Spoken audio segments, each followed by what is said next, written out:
have the joy and honor of introducing my friend and ex-roommate, Josh Slocum. His family's here with him today. They're right over here in the front, so be sure to speak to them after this is all over. But Josh and I go back all the way to 2004, where I started at Southwestern Baptist Seminary. I think you came about the same time. We were going to the same church together. We were in small groups together, and I kept hearing him. The closer I got to him, the more I heard him talk, he kept mentioning Amy Hunt. If you don't know, my wife's maiden name is Hunt. So, fast forward a little bit, we become roommates, and just over and over and over again, he just keeps talking about Amy Hunt. We're going to Amy Hunt's house. What? Amy Hunt this, Amy Hunt that. So, finally, he takes me over to Amy Hunt's house. And long story short, I meet her in her kitchen, and the rest is history, as you can see. It only took one meeting. But Josh has been there for me all through the years. I know that I can call him anytime, and he knows the same thing for himself. And I just love you, Josh. I appreciate you, and you just lay on us whatever God has on your heart. Absolutely. First Baptist family, how y'all doing tonight?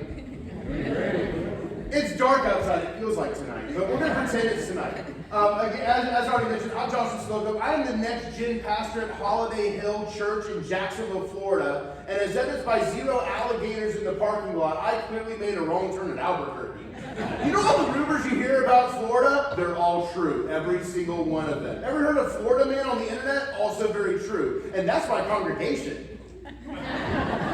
I've been at Holiday Hill now for about 18 years, and let me tell you, it's wonderful to have a church that hasn't figured out how to fire you yet. So it's been a blessing to be with them for December will be 18 years. And my official title now is Next Gen Pastor. When I came in, I was the student minister. So what they've done in the last few years, they thought I did such a great job with the youth, they gave me preschool and children, so they tripled my work, and the pay's still the same. So God bless, it's been great. But one of the beauties of doing youth ministry, or teenager, young student ministry, whatever you want to call it, for as long in one spot is this. Here's the secret of youth ministry if you didn't know. Your congregation changes about every 7 years. Even if you stay in the same spot, it changes every 7 years. So it's kind of like Pokemon. I'm currently in Generation 3, so I'm rocking the Hoenn generation right now in Pokemon with Kyogre and Primal Groudon. And that's my son. He's part of youth department Generation 3 right now. But one of the beauties, and I'm experiencing, literally pray for me, is this is happening literally right now in real time. My Generation 1 youth, I've officiated their weddings, and for many of them, I've been in the hospital as they've now welcomed their sons and daughters. And I'm now in the process of, with one of them, I'm talking to their son about giving his life to Jesus Christ and being baptized. And that's insane. It's like, I baptized your mom, and now here we are about 16 years later, and now I'm baptizing your son. Like that's crazy. But it's fun. It's fun. I'm a Jacksonville kid. I'm a local kid in Jacksonville. Grew up there. Did my undergrad there. Then I went out to Southwestern Seminary in Texas. And I was like a Simba, like Lion King moment. I wanted to run far, far away and never, ever return. Like in 2004, I'm not going to lie, guys, I came with a broken heart. I was in Jacksonville, I left with a broken heart, girl broke my heart, shattered into 1,001 pieces, and I wanted to get out of that town and never come back. And then I came back. I was looking at Colorado, guys. That's where I went ahead. I'm like, westward, young man. Like, I'm going west. And the Lord's like, no, you need to go back home.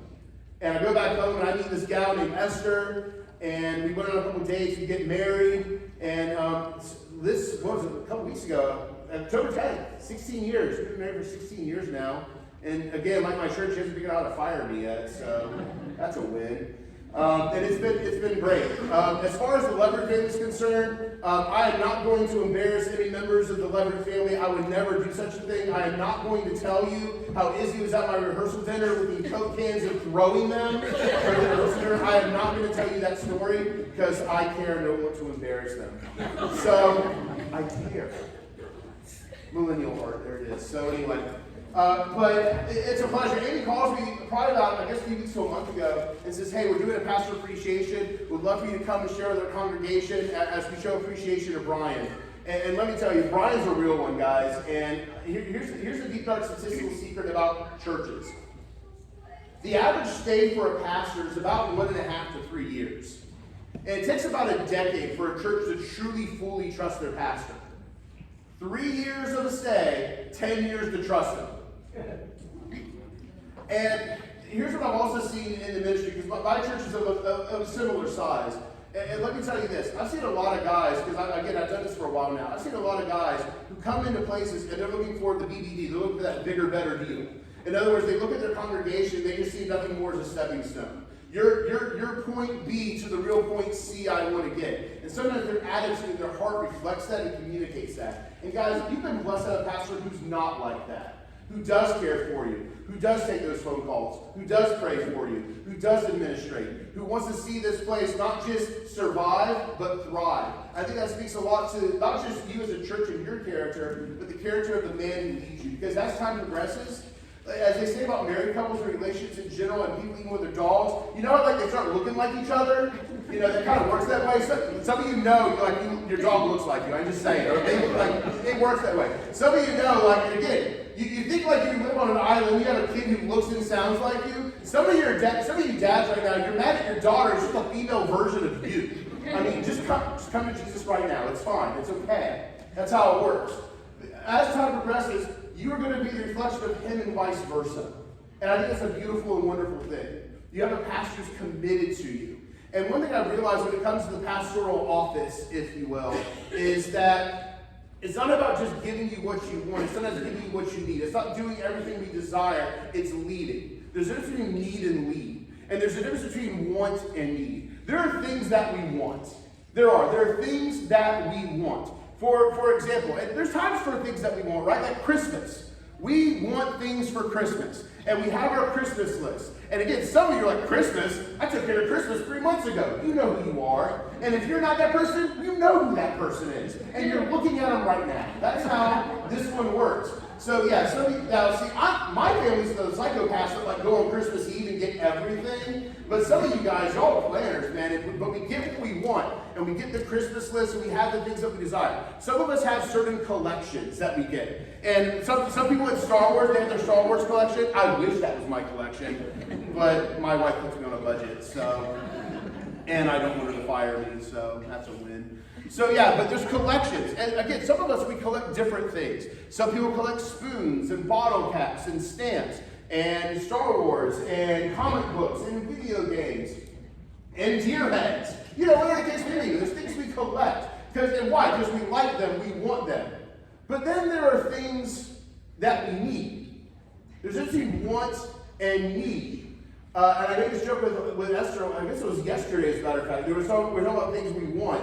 And it's like, who really needs things like warm clothes? Like, really, who needs that, right? Now, in Florida, we don't have to dress like that, dude. Trees change leaf color? What? Yeah, like, that's a foreign thing for me. But some of y'all, we need warm clothes. Some of us actually need shelter. You need a roof over your head and running water and electricity and food. But yeah, there's things we actually legit need. And here's the thing. This is the great thing about leadership and pastors. Good pastors know the difference between want and need. Good parents know the difference between want and need. One of the things I'm blessed but never thought it would happen truly, like growing up, I never thought I would be in a position where I'd be married and have a kid. Like back to seminary life, I had, as the young kids call, 0 riz. I had none. I had no game whatsoever. But now that I have a kid, it's crazy because sometimes you'll ask your kid, like, what do you want for dinner? And when they're like toddler age, they'll say they want candy. What do you want for dinner? I want candy. No, you can't have candy for dinner. Well, why not? Or if you're like my crazy kids, it's not so much candy, it's Chipotle every single day. And this is the great part about ministry life. You mentioned something about your kids, and then they're like blessedly cursed for life. I mentioned once to our congregation how my son loves Chipotle, and that love also transferred over to his sister. Both of them do. So much so that I think for like 3 years running, like church congregation gives another but Chipotle gift cards now. Does he complain? No, he doesn't. And then it makes it really hard for me. We're like, we were for dinner, Chipotle. No, we're not going. But I have a gift card. Fine, you know. But yeah, you want candy for dinner. Here's another one. Some of you may be fans of the Dave Ramsey radio program or podcast. This has to be my favorite one I've ever experienced. Guy calls in, his wife is about to leave him. He racked up like over 26K in credit card debt behind her back. And Dave just calmly says, what did you rack $26,000 in credit card debt on? And he said it out loud, Pokemon cards. He spent $26,000. Like, that's his face. Like, that is the face of sheer disappointment right there. Like, oh my gosh, how do you... The Hollow Charizard isn't that important, guys. I'm just saying. Don't wreck your marriage and your credit score over Hollow Charizard. I'm just saying. But again, it takes maturity to understand the difference between what we want and what we need. It takes good leaders to know what we want versus what we need. And this is where we go today. We're going to talk about a guy. He thought he knew what he wanted. And in the process of looking for something he might want, he has a leader who gives him something that he needs. If you guys got your Bibles, we're going to be in 2 Samuel chapter 9. 2 Samuel chapter 9, that's in the front half of your Old Testament, front half of your Bible. If you're having a hard time, it's next to 1 Samuel. So if you find 1 Samuel, the 2 Samuel is right next door. 2 Samuel chapter 9 is where we're at today. As we talk about the God who gives what I need. 2 Samuel chapter 9, the God who gives what I need. And as you go to 2 Samuel chapter 9, I'm going to give you guys a little bit of context of what's going on here. So once upon a time, there was a guy named David. He was a shepherd. He was kind of like the runt of his litter. Well, he had a whole lot of brothers that were way more handsome and stronger than he was. But then there's this prophet, and his name was Samuel. And God tells Samuel to go anoint the next king of Israel. And lo and behold, it wasn't one of his more handsome brothers. It was him. So he gets anointed king of Israel. And then shortly after that thing kind of happens, there's still a king. His name's Saul. And there's this guy named Goliath. Perhaps you've heard of him. And David beats Goliath. It causes quite a hubbub and whatnot. And then what happened was Saul gets upset. He gets jealous. And like a Tom and Jerry cat and mouse game then plays between Saul and David. And Saul's trying to kill him. David's dodging. It ain't working. There's no this. David can take Saul out. He won't do it. Why won't you do it? He won't do it. And then eventually Saul passes away. Now the thing that makes things a little more awkward is that Saul had a son named Jonathan. And Jonathan was like David's best bud. This is what you call a ride or die kind of guy. This is your brother in arms. And again, even if people who served in the military, you probably understand this better than anyone. We call it a serve in the trenches kind of guy. There's something about, we have our friendships, but there's something about friendships where, it was dire and it was serious. You have that friend that was with you in that deep, dark time in your life. Like I said, the trenches of life. In the military, literal trenches of life. They were in the war zone with you. When it looked dark and it looked hopeless, they're the ones, like that Samwise Gamgee, Lord of the Rings, they're picking up your carcass and dragging it across the finish line. This was the relationship that David and Jonathan had. They were loyal to one another. They fought for one another. They were brothers in arms. They were devoted to one another. When Saul died, king of Israel, it was kind of assumed that Jonathan was going to be the heir apparent. And how awkward is it to know that your best friend is the guy God chose to get the job next? And how is that going to work? What does that administration change look like? They never had to wonder. Jonathan passes away the same time Saul does. And now David is sitting on this throne. He's the dude in charge now. He's the man. And this is the context we get at the beginning of 2 Samuel chapter 9. If you want to read for me, we're going to start in verse 1. It says this, and David said, is there still anyone left in the house of Saul that I may show kindness for Jonathan's sake? You need to understand the context of what's going on here. You need to understand what's really actually happening here. What he's saying versus what they're hearing. Because let's face it, we all live in life where someone says something, but we know what they really mean, right? Like when you walk out and you're about to go out on a night in the town and your wife says, are you really going to wear that? No, I'm not, honey. I'm going to go back and change right now. Yeah. But they just asked the question, right? But we know what they really meant. His audience, I think, had a good handling of what they thought he really meant. Is there anyone else in Saul's house that I can show kindness to for Jonathan's sake? So back in the days of antiquity, it wasn't odd or out of the ordinary to eliminate your competition as a show of power, to show the people who's really running the show nowadays. We actually see it now even in modern times. When Kim Jong-un took control of North Korea from his father, one of the first things he did was he killed his uncle. And he killed him by putting him in a cannon and blowing him to smithereens. He made a human cannonball out of him. And it was quite the spectacle. And why? It's to establish, I'm the dude now. I'm the man in charge. I'm the guy who's calling the shots. And if you're putting your faith in this guy over here, you can go grab a sponge and say hi to him, basically.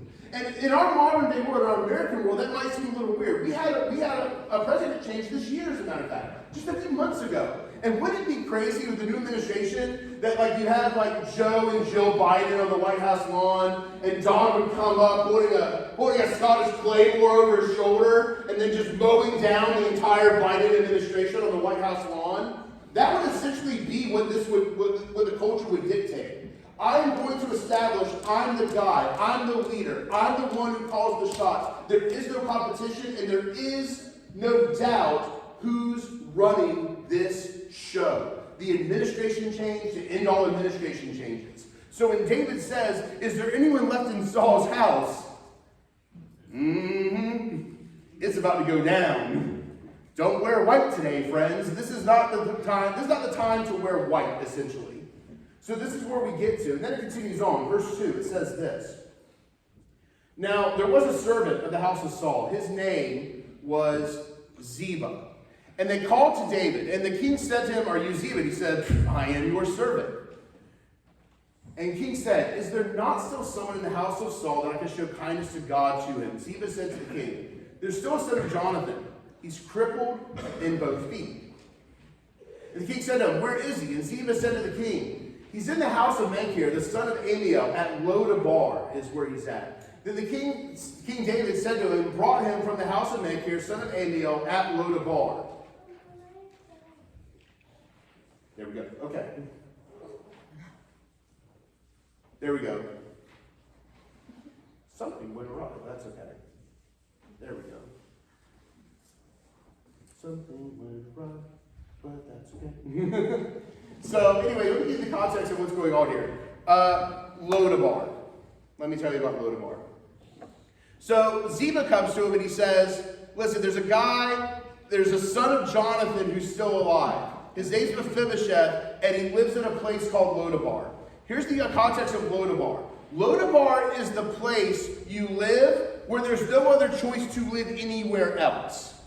So in Jacksonville, we have a street that has become infamous in our town. It's called Moncrief.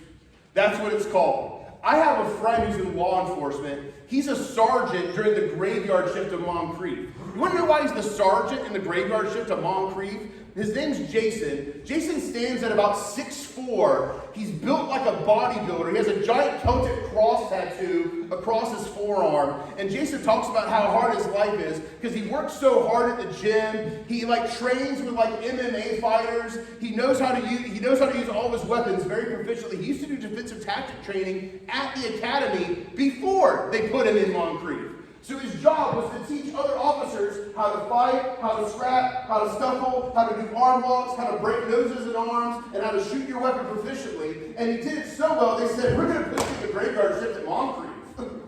And Jason talks about how hard his life is. So he's like, I work so hard, and I'm so big, and as a result, no one ever crosses me. I walk into a bad situation and go, hey, put your hands up right now. And they immediately put their hands up, and they don't do anything. He's like, man, I work so hard. They never cross them. Moncrief's the kind of area where, again, most of the officers who get assigned to Moncrief are the ones who are young, thin, and single, and don't have families.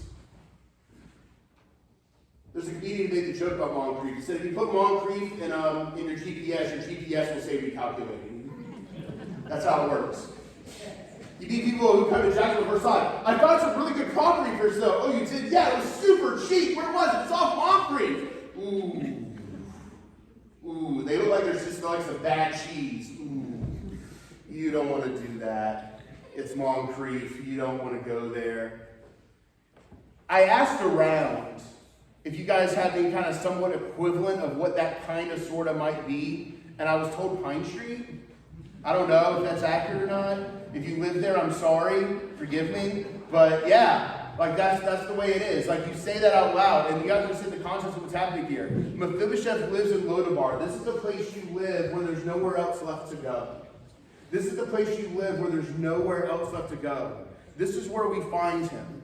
He was the son of Jonathan, an heir to the throne, but we don't find him with a comfy 401k. We don't find him with a very pretty stock portfolio. We don't find him in a big lavish mansion. We don't find him walking across the Golden Bridge on a way out, where he gets to walk in, where he gets to take a helicopter and go somewhere pretty and plush. No, we find him in the hood. That's where he's at. That's where he's at. And David says, I want to see this guy. Bring him to me. So moving on, verse 6 through 11 says this. 6 through 11 says this. And Mephibosheth, son of Jonathan, son of Saul, came to David. He fell on his face and paid homage. And David said, Mephibosheth! And he answered, Behold, I am your servant. And David said to him, Do not fear, for I will show kindness for the sake of your father Jonathan. I will restore to you all the land of Saul your father, and you shall eat at my table always. And then he replies, and he paid homage and said, What is your servant, that you should regard such a dead dog as I? And he said to, the king that said to Ziba, Saul's servant, he said to him, All that belonged to Saul, and all his house, I had given to your master's grandson. And you and your sons and your servants shall till the land for him, and shall bring him in the produce, that your master's grandson may have bread to eat. But Mephibosheth, your master's grandson, shall always eat at my table. Now Ziba had 15 sons. He had 20 servants. And Ziba said to the king, According to all the Lord the king commanded your servant, so will your servant do. So Mephibosheth ate at David's table like one of the king's sons. So what we have here is we have an example of a grace that is greater than your circumstances. A grace that is greater than your circumstances. Understand again where Mephibosheth is. And by the way, you need to also understand, I mentioned how he's broken in both feet. This was not something he was born with. It was actually in the process of escaping when Saul and Jonathan died. So what happened was, his father and his grandfather died. Basically, the nanny hears about it, picks him up, and is like running him out of town. She trips and falls on top of him, he breaks his legs. It's better to have broken legs than a broken life. So let's just keep moving, we'll figure it out later, and they never figured it out. So in a 24-hour process, he lost his grandfather, he lost his father, he lost his potential, he lost his inheritance, and he lost his ability to walk all at the same time. Weary bodies can be dealt with. Weary spirits, that's something else. That's something else. He had all the promise in the world, but yet we not find him in the hood. He doesn't have his own place, he's rooming with someone. He's subletting with someone, essentially. And now David comes to him and says, Listen, I knew your granddad, I knew your dad. And as you can see, I'm king. He's probably thinking, oh boy, here it comes. I'm just going to go face down. Just hopefully we'll just go fast. No. We're on the street as your dad's got some property. Used to belong to your granddad. I'm giving it back to you. And clearly, you're probably not going to be able to work this. He had a servant. He's got you. He'll take care of that land for you. He'll steward it for you. You get all the profit. And all I ask is one thing in return. When you have dinner, you're going to sit at my table. You're going to eat with me and my family. What do you say about that? Here's the thing about mercy and grace. Mercy is not getting what you deserve. Not getting what you deserve. Grace is getting what you do not deserve. We deserve hell. And in God's mercy, He doesn't send us there. We do not deserve heaven. We do not deserve his kindness. But in his grace, it's given to us anyway. And by its very definition, it's not earned. You can't earn grace. For some of us, that's a beautiful encouragement. For others, that's absolutely frustrating. And I understand. Because especially if we live in a world where you have to perform, and we live in a performance-based world, that breaks our brain in half. And we struggle with that. And I can appreciate that. But here's a guy who can't earn it, who can't do anything, who can't produce. And the king says, I got you. I give this to you. This is yours. Moving on to the end of the chapter, it says this. And Mephibosheth had a son. His name was Micah. And all who lived in Ziba's house became Mephibosheth's servants. So Mephibosheth lived in Jerusalem. And he always ate at the king's table. And now, he was lame in both feet. So I got a question. Why the repeat in verse 13? Like, that really sounds like some kind of like catty high schooler, doesn't it? Like, all this good stuff happened to him. It sounds like somebody who like was a try-hard or a pick-me girl was trying really, really, really hard to get some kind of attention. And what happened was, at the end, they're the ones writing this thing, and they just had to put like one little blurb in. And by the way, he was still broken in both feet. Like, why the repeat? That's kind of what it looks like, right? But it's actually not what's happening. That's not the reason it's repeated twice. And we sometimes get things lost in translation, and this is one of those moments things get lost in translation. Same word, two different meanings. Same word, same name, two different words, in other words. This is originally written in Hebrew. There's two different Hebrew words that take place here. When Ziba's talking about Mephibosheth, he talks about how he's broken or lame in both feet. The Hebrew word, the context, has less to do with physical and has more to do with spiritual. As I mentioned earlier, weary bodies can be dealt with. Weary spirits are something else. Weary spirits are something else. This man was destroyed. Again, lost his grandfather, lost his dad, lost his inheritance, lost his promise, lost his ability to walk, all within 24 hours. We're going to talk about bad days. I lost one friend and it ruined me. Some of you guys have been there too. You have people that you love that, and here's what stinks, let's face it. For some of us, the people that we loved, we didn't send the flowers to them while they could still smell them. Some of them we didn't get to say the final words we wanted to say. Some of us didn't get that opportunity. I had a friend who lost his dad about a year ago. And the thing about it was that his dad was super hard on him. Super hard on him.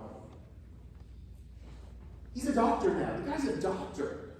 Doing well for himself. Rocking a fully loaded Mustang. Nice dark blue. Very pretty. Very loud too. Gold trim exhaust. It's gaudy and it's glorious. His dad was super hard on him. He could barely ever say nice things to him his entire life. And now his dad's on his deathbed. He wanted to make final closure with his dad, and it didn't happen. It didn't happen. Like I said, I worked in the student ministry for a while now, and I had one teenager. Similar situation. His dad and him did not have the best of relationships at all. At all. I had to go pull him out of juvie one night because he punched his dad in the face and he couldn't go back home. He stayed with us for a few weeks. And then after that, he never went back home. I was at his senior graduation. His dad wasn't. His dad wasn't even invited. He's not going to college. A couple years pass. His dad's not doing well, and his dad's on his deathbed in a hospital. That was the first time he'd seen his dad in a couple years, and he saw him. After he does, he calls me up, hey Josh, can I stop by your office? Yeah, sure, come on. He walks to my office and goes, hey bud, what's going on? And with tears in his eyes, he goes, I think I just said goodbye to my dad for the last time. And he falls on the floor. On the floor. And has one of the most brutal, ugly cries I think I've ever witnessed. For years I had told him, it's time to forgive your dad. It's time to let go. It's time to release him of that debt he owes you. And now he's on my office floor. He said, Josh, I didn't listen to you. I was a fool. I was a fool. I was a fool, and it's too late. Nah, it ain't too late. He's still here. We're going. Yeah, but visiting hours, I got a pastor pass. We're good. We're going in. But I don't know if he'll hear me. This ain't about him. It's about you. We're going to make this right. We're going to clear it out. Weary bodies can be dealt with. Weary spirits, that's something else. Sometimes it takes a little while to heal. Someone look at Mephibosheth. What he needs is he needs a warm bath, a roof over his head, and maybe some cash in his pocket. And that's really what needs to go on. But a good leader knows that it was something different. It wasn't the weary body that needed to be dealt with. It was the weary spirit that needed to be healed. And that's where the two words come into play. The first one deals with one of a spiritual nature. This man is broken. But after David's grace and mercy is showered upon him, it's just his feet that don't work no more. That's the repeat. Same thing. Two words. One dealt with a broken spirit that, as the story concludes, his feet just don't work. So as we think, if I get this thing, then I'll feel good. If I get this promotion, then everything's going to be fine. If my grandson and my granddaughter finally just listen, everything's going to be cool. If only then. We make those bargains in our heart, don't we? If only then. If only this happens, then everything's going to be hunky-dory. Everything's going to be fine. Everything's going to fall into place. If they only listen. If they only do this, then everything will be good. If I only receive this thing, if I only get that approval, if I only get that promotion, if I only get that job, if I only get that college acceptance letter, if I only make this grade, if I only get valedictorian, if I only get salutatorian, if I only get that hug from my mom or my dad, then everything will be fine. But it was bigger than that. Because the feet weren't the problem. The feet weren't the problem. Something I tell my teenagers a lot when we go through Old Testament passages is this. It points to something. It points to someone. It points to something. It points to someone. The writer of Hebrews calls it this. He calls it types and shadows. Tell me if you've heard this one before. A person completely spiritually broken and bankrupt, beyond any estate they have, is brought before a righteous, sovereign king who has every right to finish him right here and there. But because of the sake and the love of a relative, they are given grace, they are given mercy, they are given healing, and they are invited to sit at that king's table forevermore. Tell me if you've heard that one before. Sound familiar? Is he doing it loud enough for you? Because I don't know if he can do it any more louder than this. So what does this mean? It means something a little bit bigger. God is always orchestrating the story. He's a conductor. He's an artist. He's putting everything together. Every broken shard he is putting together. And he offers grace to those who need it, and he offers grace to those who ask for it. And he fixes the real problem. Some of you may be here today, and you may feel like Mephibosheth with that broken spirit. My marriage is over. I'm ruined. My kids can't act right. I'm ruined. I put on a pretty face on Sunday morning, but if they really saw what was behind those closed doors Monday through Saturday, they don't know what my dad does. They don't know what my mom does. They don't know my history, my criminal record.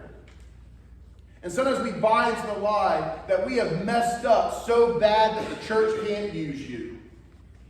God can. God can. Will he use you? I don't know. Ask him. Ask him. Here's my brokenness. Here's my messed up mess. And it's pretty messed up. Here's what I got. And it's a whole bunch of dust.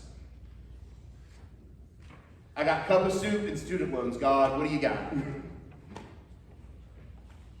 I got a terrible generational family history. I got a family history of anger and bitterness and rage. I learned it from my daddy, who learned it from his daddy, who learned it from his daddy. And God help me, I don't want my son to say he learned it from his daddy too. What do you got?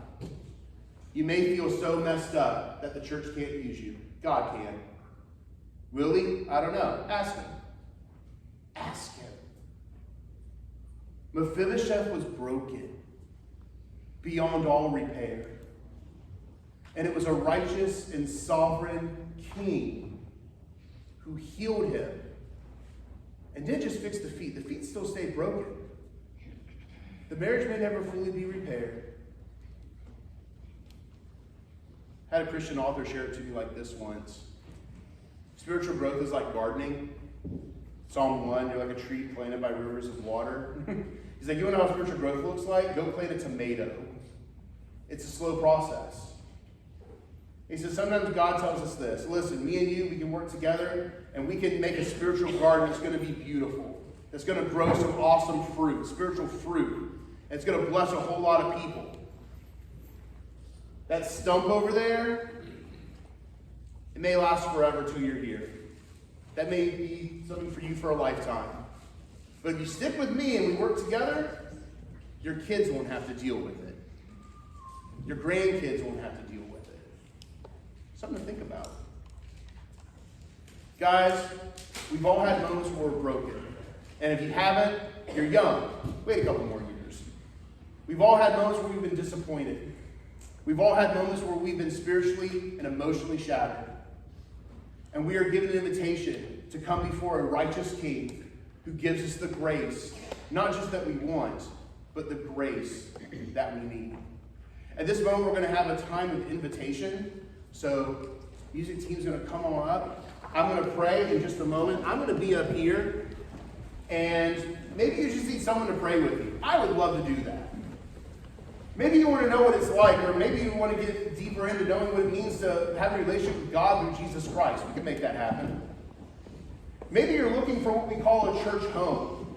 And gosh, I know this place would love to have you. But if you're looking for a moment, now is your time.